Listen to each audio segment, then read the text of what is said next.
বিসমিল্লাহির রহমানির রহিম। সুপ্রিয় শিক্ষার্থী, আসসালামু আলাইকুম। আশা করি তোমরা ভালো আছো। আমিও মহান আল্লাহ তাআলার অশেষ কৃপায় ভালো আছি। English version SSC biology chapter 2 cells and tissues of organisms এর পার্ট 11-এ তোমাদেরকে জানাই স্বাগত। আজকে আমরা যে বিষয়টি নিয়ে কথা বলবো তা হচ্ছে দ্য সেন্ট্রোসোম। তোমাদের বইতে খুবই ছোট্ট পরিসরে এই সেন্ট্রোসোমকে ব্যাখ্যা করা হয়েছে। চলো শিক্ষার্থীরা, আমরা দেখে আসি তোমাদের বইতে কি লেখা রয়েছে। তোমাদের বইতে যে পয়েন্টগুলো রয়েছে তা আমি এখানে সুন্দর করে প্যারাগ্রাফ আকারে আলাদা আলাদা পয়েন্ট করে সাজিয়েছি। প্রথমে বলা হচ্ছে সেন্ট্রিওল, এ হলো cylindrical organelles inside in the centrosome. অর্থাৎ এই যে ছবিটা তোমরা দেখতে পাচ্ছ, এই ছবিটা হচ্ছে একটি সেন্ট্রোসোমের ছবি। এই সেন্ট্রোসোমের ভিতরে প্রধানত দুটি অংশ থাকে। একটির নাম হচ্ছে সেন্ট্রিওল এবং বাইরে দিয়ে যে লিকুইড সাবস্টেন্সের একটি লেয়ার রয়েছে, এদেরকে বলা হয় সেন্ট্রোস্ফেয়ার। এই সেন্ট্রোস্ফেয়ার এবং সেন্ট্রিওল এই দুইটি মিলেই হচ্ছে মূলত সেন্ট্রোসোম। তাহলে সেন্ট্রিওল কথাটির মানে হচ্ছে কি, এ হলো cylindrical organelles inside the centrosome. অর্থাৎ সেন্ট্রোসোমের ভিতরে ফাঁপা এবং সিলিন্ডার টাইপসের যে বস্তুটি দেখা যায় তাকে বলা হচ্ছে centriole. Centrosphere, the thick liquid surrounding in the centriole, একটি লিকুইড সাবস্টেন্সের আবরণ চতুর্দিকে রয়েছে, একে বলা হচ্ছে centrosphere. Composition, centriole and centrosphere together make up the centrosome.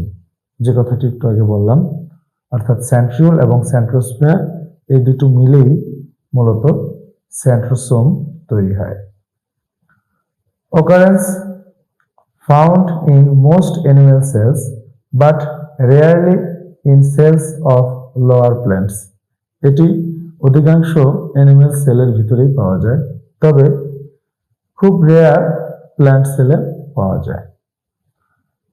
Quantity, there are 2 centrioles in a centrosome. অর্থাৎ একটি সেন্ট্রোসোমে মাত্র 2টি সেন্ট্রিওল দেখা যায়। এরপর হচ্ছে spindle অ্যাপারেচার্স। Centrioles developed astral ray and play a significant role in constructing spindle apertures.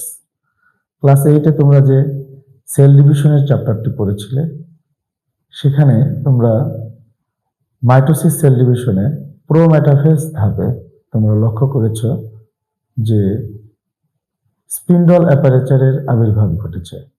সেই spindle aperture তৈরি করতে অ্যানিম্যাল সেলে এই সেন্ট্রিওল ভূমিকা পালন করে থাকে।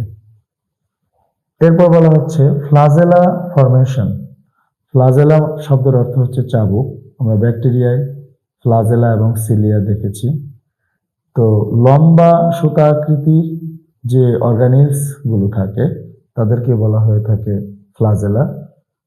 দে participate in the formation of various types of flagella. তাহলে এই অল্প একটু প্যারাগ্রাফের ভিতরেই যে গুরুত্বপূর্ণ ওয়ার্ডগুলো রয়েছে তা হলো হলো সিলিন্ড্রিক্যাল অর্গানেলস, এটা হচ্ছে সেন্ট্রিওলের ক্যারেক্টারিস্টিক্স। সেন্ট্রোস্ফেয়ার হচ্ছে thick liquid surrounding the centriole, অর্থাৎ সেন্ট্রিওলকে কেন্দ্র করে চতুর্দিকে যে তরলের আবরণ। সেন্ট্রোসোম মূলত দুটো জিনিস নিয়ে তৈরি, একটি হচ্ছে সেন্ট্রিওল এবং সেন্ট্রোস্ফেয়ার। আর এটা কোথায় পাওয়া যায়? এটা অ্যানিম্যাল সেলে পাওয়া যায়, but rarely in lower plants. Quantity, 2টো সেন্ট্রিওল পাওয়া যায় একটি সেন্ট্রোসোমের ভিতরে। এর প্রধান কাজ অ্যানিম্যাল সেলের সেল ডিভিশনের সময় স্পিন্ডল অ্যাপারেচার তৈরি করা। তাহলে developed astral ray and play significant role constructing spindle apertures. আরেকটি কি ফাংশন রয়েছে? আরেকটি ফাংশন হচ্ছে ভেরিয়াস টাইপস অফ ফ্লাজেলা। এই ফ্লাজেলা তৈরিতে এরা হেল্প করে। ওকে শিক্ষার্থীরা, আজকের মতো এই পর্যন্তই। সবাই ভালো থাকো, সুস্থ থাকো। আসসালামু আলাইকুম।